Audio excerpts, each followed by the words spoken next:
சென்னையை அடுத்த மாத்தூர் பகுதியில் வீடுகளின் ஜன்னல் கண்ணாடிகள் மற்றும் 10க்கும் மேற்பட்ட ஆட்டோக்களின் கண்ணாடிகளை உடைத்து போதை ஆசாமிகள் அட்டகாசம் செய்துள்ளனர். இது பற்றிய கூடுதல் விவரங்களை செய்தியாளர் சசிதரன் வழங்க கேட்கலாம். சசிதரன், வணக்கம். என்ன நடந்தது? சேத விவரங்கள் என்ன? போதை ஆசாமிகளின் விவரம் ஏதேனும் கிடைக்கப்பெற்றதா?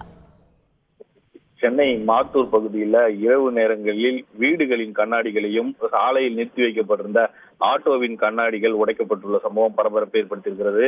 இரவு நேரங்களில் போதை ஆசாமிகள் இப்பகுதியில் அட்டகாசம் செய்வதாக ஏற்கனவே போலீசாருக்கு தகவல் தெரிவித்தும் இரவு நேரங்களில் ரோந்து பணிகளை அதிகரிக்கவும் ஏற்கனவே பகுதிவாசிகள் ஒரு கோரிக்கையை வைத்திருக்கிறார்கள்.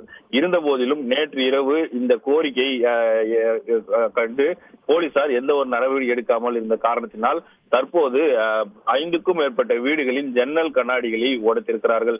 கற்களை வீசி உடைத்தும் போதையில் சாலையில் நின்றிருந்த 10க்கும் மேற்பட்ட ஆட்டோவின் கண்ணாடிகள் அடித்து சுக்குநூறாக உடைக்கப்பட்டிருக்கிறது. இரவு நேரம் என்பதால் யாரும் அதிர்ஷ்டவசமாக வெளியே இல்லை.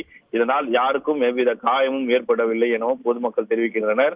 இது தொடர்பாக ஏற்கனவே நாங்கள் இரவு நேரங்களில் ரோந்து பணியை அதிகரிக்க வேண்டும் என ஒரு கோரிக்கை வைத்திருக்கிறோம். ஆனால் அது குறித்து போலீசார் கண்தொலைப்பிற்காக ஒரு முறை அல்லது இருமுறை வந்து செல்கிறார்களே தவிர இது போன்று இரவு நேரங்களில் தகவலில் ஈடுபடும் நபர்கள் குறித்து செல்போனில் தகவல் தெரிவித்தால் யாரும் வருவதில்லை என்று குற்றம் சாட்டுகிறார்கள். இந்த சம்பவம் குறித்து தற்போது மாதாவரம் பால்பணி போலீசார் விசாரணை மேற்கொண்டு வருகிறார்கள். 5க்கும் மேற்பட்ட நபர்கள் இரவு நேரங்களில் கட்டைகளை வைத்துக் கொண்டு சாலையில் சுற்றி திரிந்ததாகவும் அவர்கள் யார் என்பது குறித்து சிசிடிவி கேமரா மூலம் தற்போது போலீசார் ஆய்வுகளை மேற்கொண்டு வருகிறார்கள்.